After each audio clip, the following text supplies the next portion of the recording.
The judge looked at me with pity. My wife looked at me with victory. And my 7-year-old twins looked completely confused. Then my wife stood up and said, "Tell him the truth." My son started crying. My daughter held his hand. Then my wife smiled and said, "Neither of those children belong to him." The courtroom went silent. My entire world collapsed. 7 years, 7 birthdays, 7 Christmas mornings, 7 years of being their father. Gone, destroyed, finished. Then the courtroom doors opened. A lawyer rushed inside holding a black envelope. Out of breath, terrified, and said, "Stop the hearing immediately." Everyone turned. The lawyer looked at the judge, then at me, and said, "A billionaire's final video must be played before this divorce continues."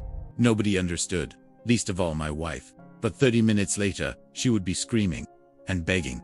And by the end of the day, everything she had planned would be destroyed. My name is Daniel Hayes. I wasn't rich. I owned a small hardware store. My wife Emma constantly complained about money. She wanted luxury, status, designer bags, private schools. Meanwhile, I was working 14-hour days trying to support our twins.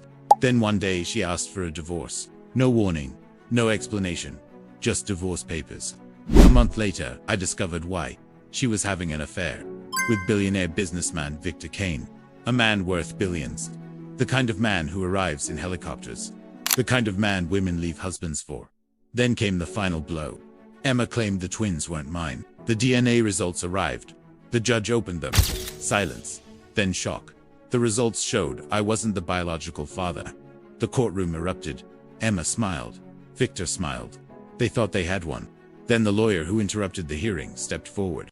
3 weeks earlier, America's richest businessman, Henry Blackwood, had died. Net worth, $18.4 billion. The lawyer explained that Henry had left behind a final recorded message, one specifically mentioning me. The screen turned on.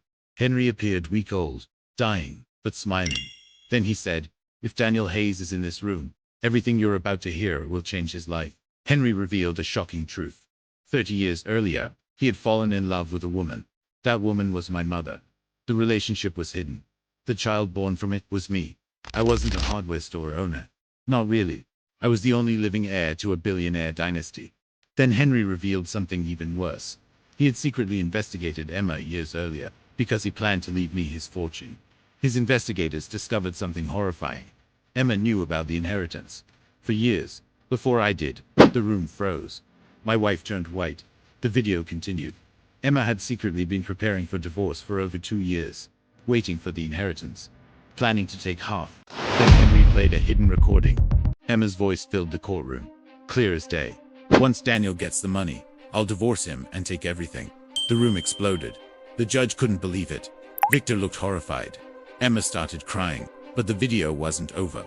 Henry revealed one final investigation. The twins weren't mine. That part was true. But they weren't Victor's either.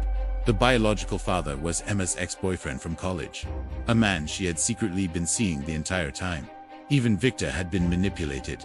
Victor stood up, shocked, furious, then walked away, leaving Emma completely alone. The judge ruled that Emma had committed fraud. The inheritance trust protected every dollar. She received nothing, not a single cent. Months later, the twins still called me dad, and I still answered. Because being a father isn't about DNA, it's about showing up. And the woman who tried to destroy my life ended up destroying her own.